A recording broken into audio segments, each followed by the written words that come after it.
Hey yo, thanks for tuning in to The Source, your source for celebrity news. Check this out. In recent months, Sean Diddy Combs, aka P. Diddy, has become a major topic of conversation, especially since the billionaire bad boy has been accused of several crimes, including sexual misconduct or attempted murder and assault.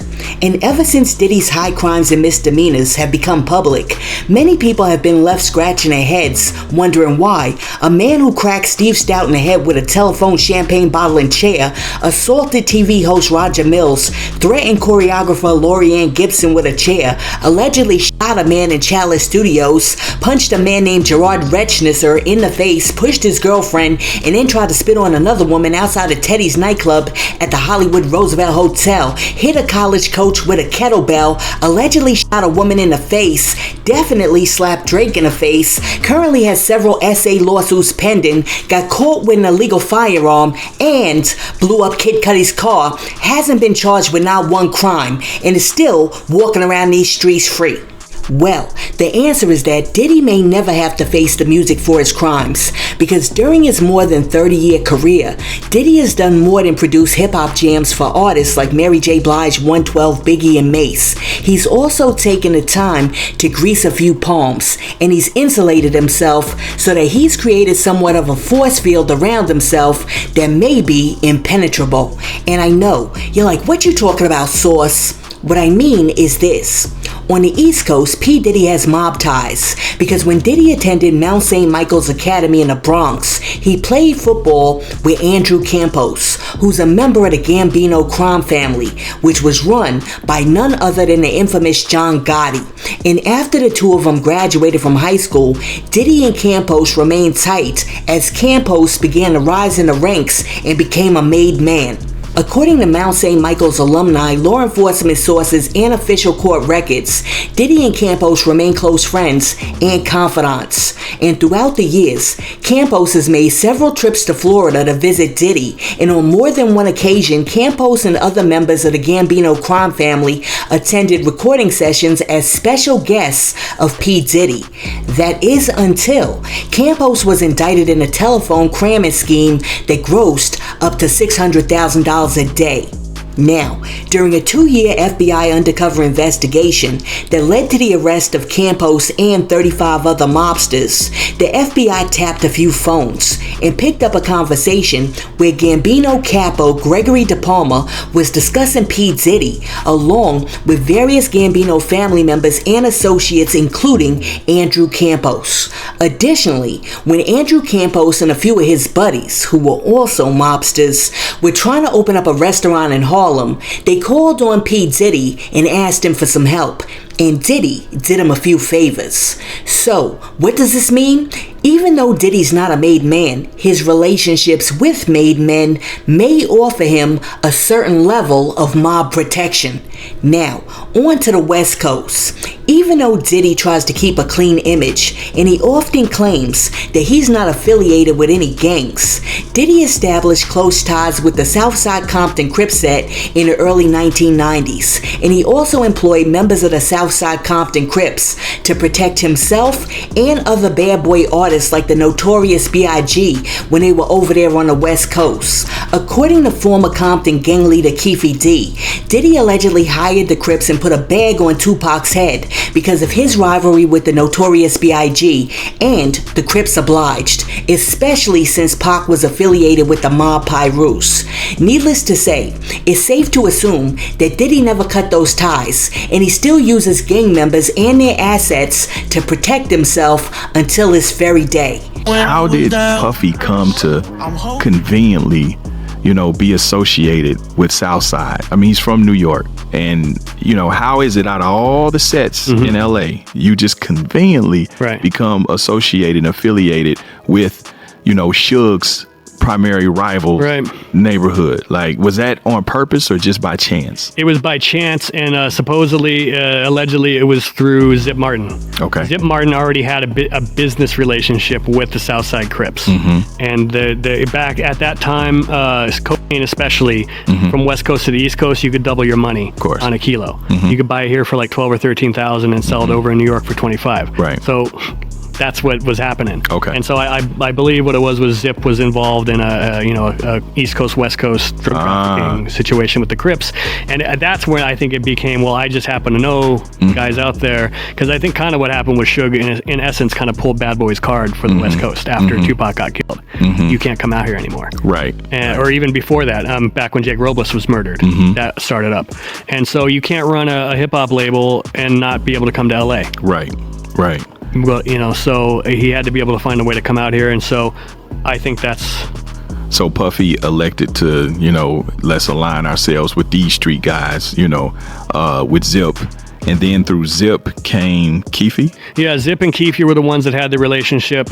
And Keefe claims that Zip would just kind of roll into the neighborhood and say, hey, come on, we're going to the Anaheim or San Diego or wherever. And Keefe would round up 30 guys and they'd all get tickets. And, it was a nice perk for all of them and they'd go down there. And the point of that was supposedly was that you have your professional security. You could have, the best Navy SEALs in the world. They're not going to recognize a gang member from Compton. Right. They're not from the neighborhood. Right. So I think the idea was to have this extra layer of guys there, what Reggie Wright called homeboy security, that can say, keep an eye on those 10 guys in the crowd. All right. So in the essence of journalistic integrity and fairness, I gotta tell you that P. Diddy says that he has never hired gangbangers for security. The LA Times have pointed out, people that we've talked to also, that Bad Boy Entertainment had actually hired Crips for security work out on the West Coast. Is that true? We've never hired Crips or any other gang faction to do security for us. What is the misconception is that because we're young and we black, like we're not handling business just like anybody else. We're trying our best to handle business just like any other businessman that's out there in the world. And it would be extremely unintelligent to hire gangs to do security for you. We have emphatically never hired any gangs for security. As a matter of fact, when we were out there, we had off-duty California police officers as security with us that night that it happened also. And we always have bonded security professionals that are with us. Yo, you gotta love how P. Diddy be acting like nobody was alive in the 90s, so we don't really know what we know. Okay, Puff Puff.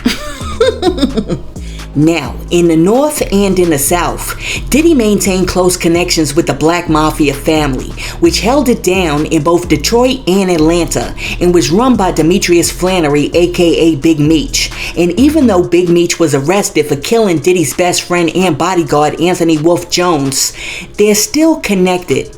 Although many people think that Meech shot Wolf over a girl, others have speculated that Wolf died after he got into a confrontation over Diddy's failure to pay back money that he owed to BMF. Therefore, even though Diddy and BMF may not be on the best of terms, Meech and BMF allegedly have millions still invested in Diddy, and protecting Diddy until they can get their big payback ensures his and their return on investment, which may be why, even after his arrest, Big Meech has always tried to say that Diddy was cool with BMF, but never got his hands dirty.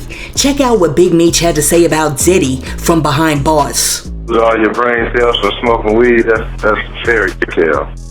I know people 90 down there 100 years old that still smoke, and they remember a lot of shit. But I remember back then them talks we had. Shit, you remember? You seen you. You was right there in the midst, but you was never in harm's way. Nobody I ever have around me that's close to the family I ever put in harm's way. You know what I'm saying? It's like, how people back in the past, they might be hanging out. In the 80s, you might be hanging out with a robber or somebody and the man got 2-3 bricks in the house, which you never supposed to do that. You know what I'm saying? You're not supposed to. I'm not going to be hanging out with Puff and I got 100 bricks in the basement. You know what I'm saying? And we at the house together. No, you don't do that. You don't mix the two. You know what I'm saying? And I learned how to do that very well.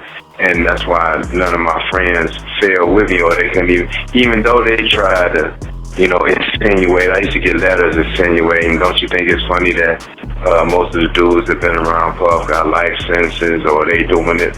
Listen, man, they had nothing to do with what I was doing. Okay? We enjoyed each other, having fun, partying, man. and we was friends. That's it. He ain't had nothing to do with what I done wrong.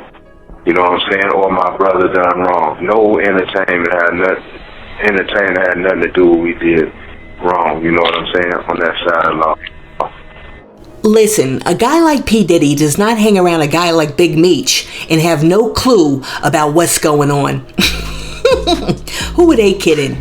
Now, in the music industry, everybody knows that Diddy is protected by Clive Davis. But now, since the Little Rod lawsuit dropped, we now know that Diddy might also have an even bigger protector in Lucian Grange, who is the CEO of Universal Music Group.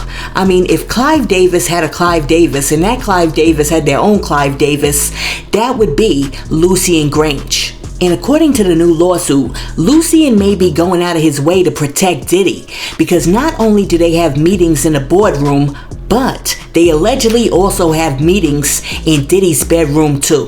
Now, on the state level, Little Rod's lawsuit also revealed that P. Diddy may allegedly have an in with the LAPD also, because Diddy's head of security, which is Fahid Muhammad, who just so happened to be Michael Jackson's head of security when Michael Jackson died, and he was the second person on the scene. However, he didn't feel the need to hurry up and call 911 while Michael was laying there fading out from the sleepy juice, and instead he's over there making arbitrary phone calls to people for no reason. Fahid allegedly has shady connections within the LAPD, because in the Little Rod court documents, Little Rod alleges that Fahid Muhammad helped to cover up the alleged shooting that took place at Chalice Studios when Diddy and his son Justin allegedly took a man named G into the bathroom and Diddy bopped him. According to the lawsuit, Fahid used his connections and greased a few pockets of corrupt cops within the LAPD to ensure that they were in Diddy's pocket and to make sure that the blood trail didn't lead back to P. Diddy or Justin Combs. So, as long as P. Diddy has a few dirty cops in his pocket, you can rest assured that they're doing everything behind the scenes to make sure that no evidence ever leads back to Diddy. As a matter of fact, check out what Gene Deal had to say about the setup at Chalice Studio. In order to get in that studio, you got to be buzzed in about 3 or 4. You got to get buzzed in 2 or 3 times. There's no blood coming from the outside to the inside. He got pictures.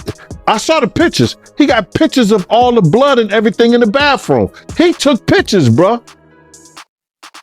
Now, Diddy is messing with an investigation of a shooting.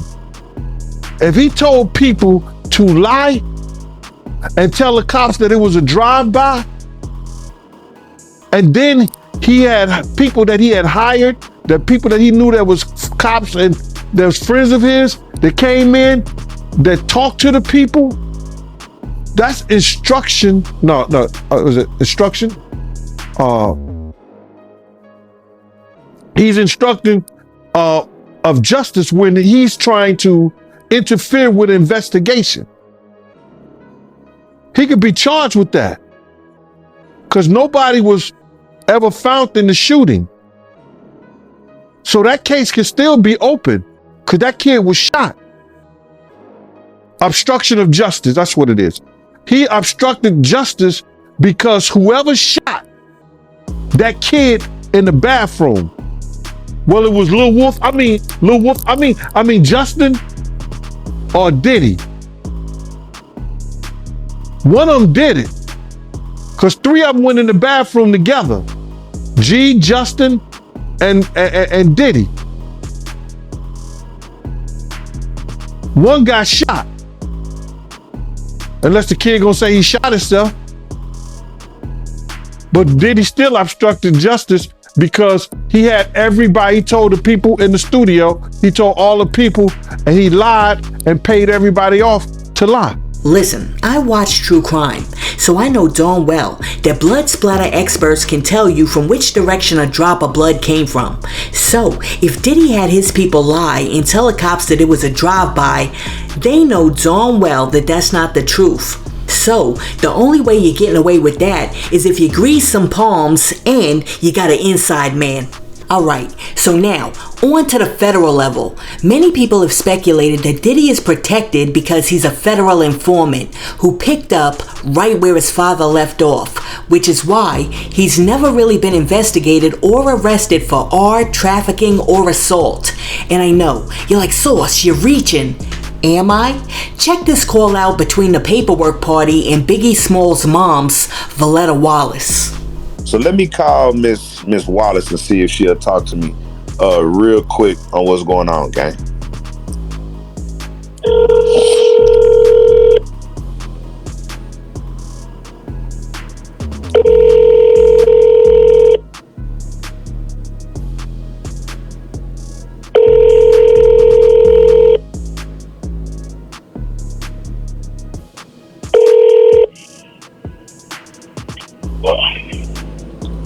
Hey, how you doing, Miss Wallace?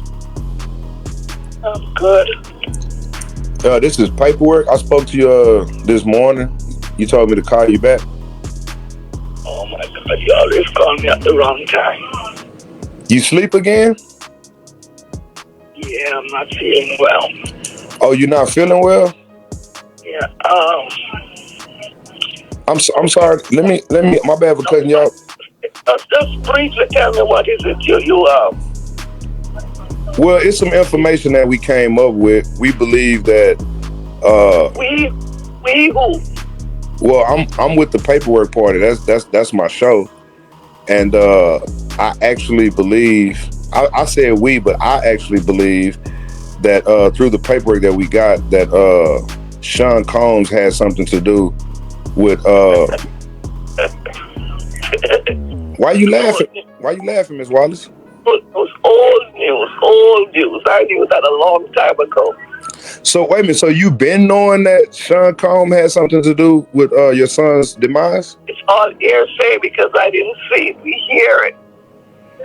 We heard that, but sometimes they said what? Keep your enemies close, your friends closer. No, for your friends close, but your enemies closer. No, you're right. You're right about that. All I can do is leave these people to time, until I can prove it.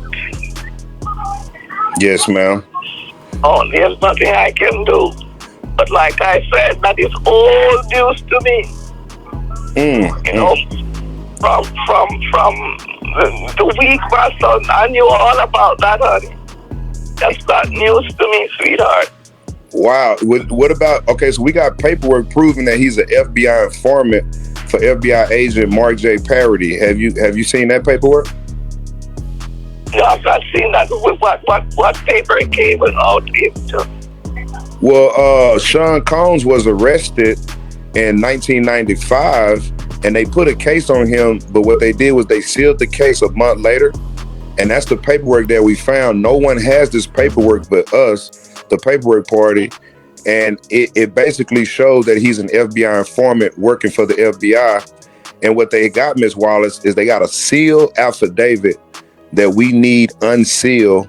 And that if we can get that affidavit unsealed, we will actually be able to prove his involvement with the murder of Biggie Smalls. How do we go about getting that unsealed?